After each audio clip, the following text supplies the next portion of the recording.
Vous écoutez Emporté par la foule, l'émission de Dialogue RCF consacrée à la finance et à l'économie participative. Émission réalisée avec Pop Finance et Conseil Méditerranée. Émission de début d'année, on va faire le bilan de ce qui s'est passé en 2016, bilan au plan national dans une première séquence, et puis un peu le point sur les opérateurs dont on a parlé au cours de cette année, voir ce qu'ils sont devenus.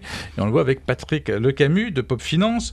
Patrick, on va voir d'abord les plateformes. Quel est leur état de santé 2016 ? Et oui, parce que les plateformes, même dans une industrie qui est jeune, ça vit, ça naît, ça meurt. Ça meurt aussi. Ça meurt aussi, voilà. Et donc la première de ces nouvelles de ce qui s'est passé en 2016 au niveau du crowdfunding, dans l'industrie du crowdfunding, c'est l'abandon de My Major Company.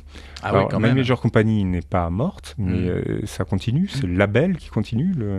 La société s'est recentrée sur son activité de label musical, mais a abandonné l'activité du crowdfunding. Et pourtant, c'est le pionnier. Et oui, c'était 2006, un création, grand nom. voilà. Et avec un modèle original qui était les royalties. C'était pas du don avec contrepartie. C'est une forme d'investissement, quoi. On touchait des droits sur les. Et qu'est-ce qui a fait qu'ils ont arrêté ? Il y a le deux modèle gros n'était qui pas sont... bon. Non, il y a deux gros qui sont arrivés. C'est la concurrence. Et donc c'est ça essentiellement qui fait qu'il y a une concentration déjà sur les deux plus grosses plateformes de dons avec contrepartie, Ulule et KissKissBankBank, qui vraiment font le plus gros du marché. Et en plus, on a des indications sur des sites comme Crowdybase qui est français malgré son nom, qui a enregistré dans son comparateur de plateformes de crowdfunding, juste sur le don à contrepartie, 12 nouvelles plateformes en 2016, qui sont des plateformes de niche. Il y a des bébés là. Voilà, il y a des bébés qui arrivent. Donc il y a des crowdfunding en agriculture, dans les arts, dans la musique, des régionaux. Voilà. Donc on a beaucoup de petites plateformes qui veulent se spécialiser dans un secteur et qui apparaissent. Donc il y a beaucoup de concurrence. On ne connaît pas trop leur devenir parce qu'on ne sait pas si elles ont trouvé leur modèle économique encore. Non, pas encore, sans doute. Et donc ça fait le lien avec ce qui se passe aux États-Unis et qui démontre que on a déjà quand même un secteur économique qui a vraiment explosé à partir de 2010, on a déjà en perspective des phénomènes de concentration. Il y a des morts aussi aux États-Unis, notamment des rachats, dans ce qui marche le mieux, de crowdfunding de prêt, le crowdlending. Et un des chroniqueurs du plus gros site consacré au sujet, qui est Crowdfunding Insider, le chroniqueur J.D. Alloy, qui dit qu'on n'a pas bien mesuré l'onde de choc des difficultés de la plus grosse plateforme de prêt au monde, qui était le Lending Club, et qui a eu du mal à se remettre de ces crises internes et du fait d'avoir viré son fondateur et président, directeur général, le français Renaud Laplanche. On meurt toujours de ces difficultés internes. Alors bon, ils sont pas morts, mais du coup, lui pense que ça a eu des effets sur l'ensemble du secteur du crowdlending, et notamment un des autres symptômes, c'est la disparition de certain nombre de plateformes.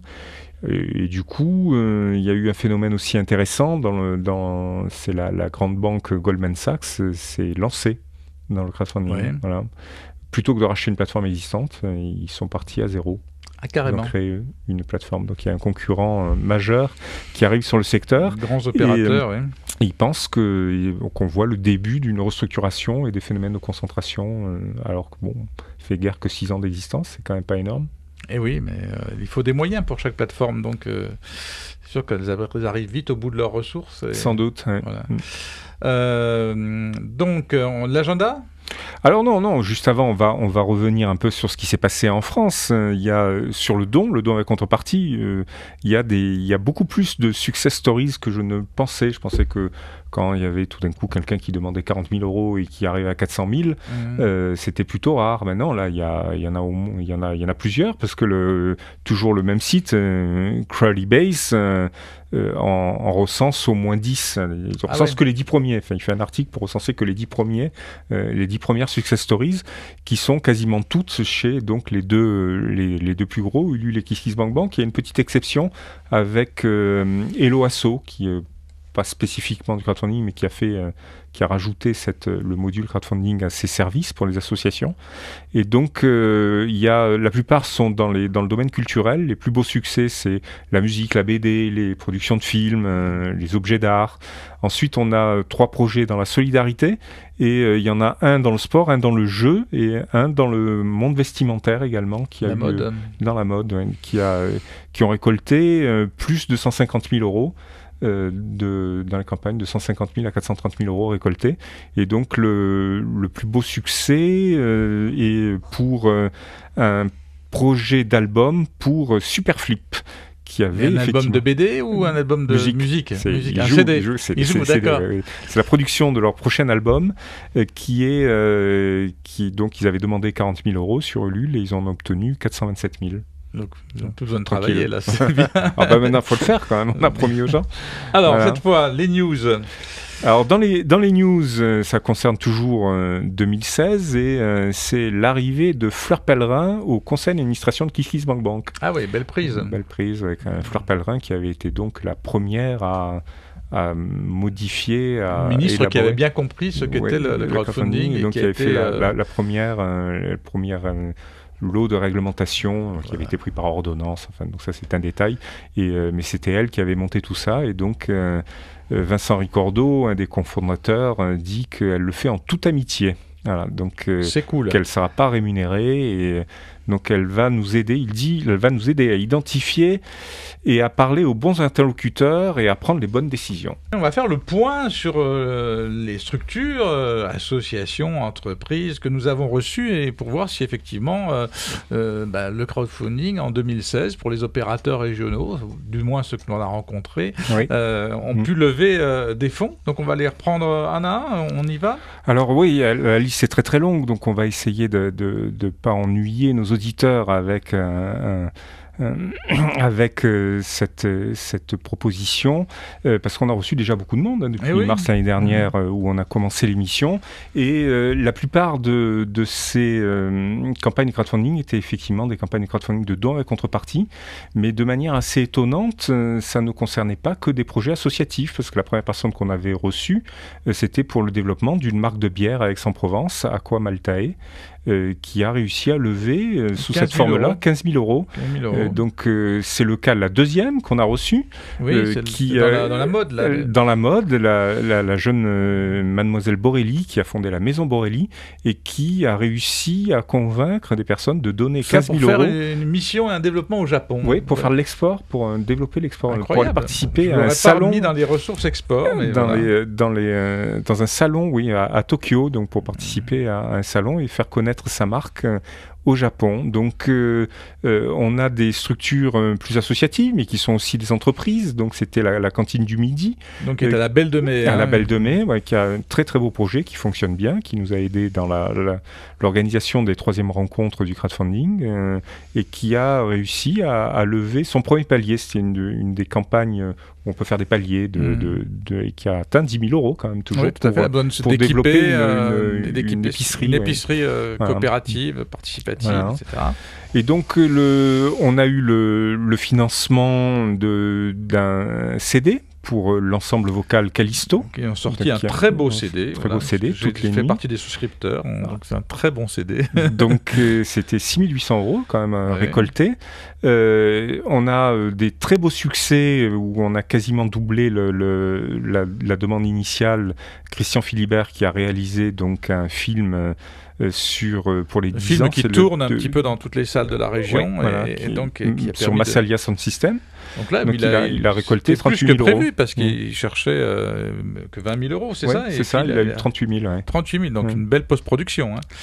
Allez, on accélère, il nous reste 2 minutes. Alors donc on a Approche Culture et Territoire, c'est intéressant parce qu'ils ont récolté 13 000 euros pour compenser la baisse des subventions et les retards surtout de versement de subventions. C'est aussi une ressource. Il ne faut pas trop le dire aux collectivités territoriales, sinon elles vont nous dire on va leur dire qu'ils font mal leur boulot, c'est ça? Non. Donc ils pourraient faire autrement en faisant de l'abondement. Voilà. Donc on a des emprunts. Alors on a aussi pas que du crowdfunding de dons, on a les emprunts. Le fondateur de My Internship Abroad qui facilite les stages à l'étranger des étudiants, qui a emprunté 20 000 € par ce biais-là pour couvrir ses besoins de développement.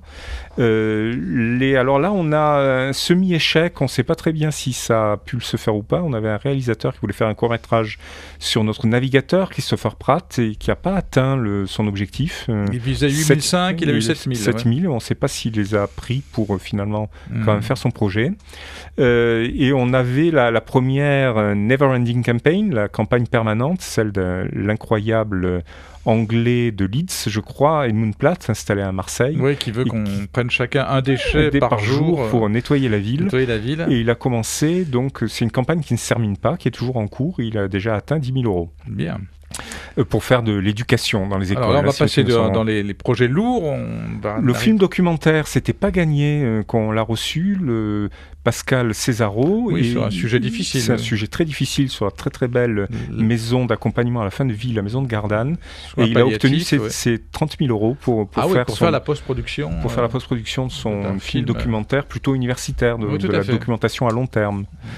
Voilà, et puis on a donc... deux entreprises du bio. On a l'album qu'on a entendu, qui a levé, qu'on vient d'entendre, le duo Hating Soukas, qui a levé 4 000 €. Et puis, effectivement, la campagne de crowdfunding de dons à contrepartie pour l'agence K2Com n'a pas fonctionné, elle n'a pas atteint son Par contre, on va le signaler enfin, parce qu'on arrive à la fin, deux entreprises du biomédical, Coral Biome et BioSelvea, qui ont des campagnes encore en cours. Oui, qui sont arrivés à des beaux résultats quand même. Oui. Alors, presque à la fin pour Coral Biome, qui veut lever 750 000 € en capital. C'est énorme. Et BioSelvea, le but, c'est 300 000. C'est 300 000 et la campagne est toujours en cours, oui. Voilà, donc ça, c'est des levées pour des entreprises. Et là aussi, c'était des sources de développement qui sont intéressants. Rendez-vous photo qu'on avait reçu. Ça y est, ils ont réussi. Ils ont réussi. 30 000 €, oui. Voilà, on arrive à la fin et on reprendra ce feuilleton des structures que nous recevons avec bonheur, puisqu'on voit que c'est des belles histoires qui s'écrivent dans notre région. Vous pouvez retrouver toutes les informations sur notre page Facebook et réécouter ou écouter les émissions précédentes sur rcf.fr. Nous vous donnons rendez-vous la semaine prochaine.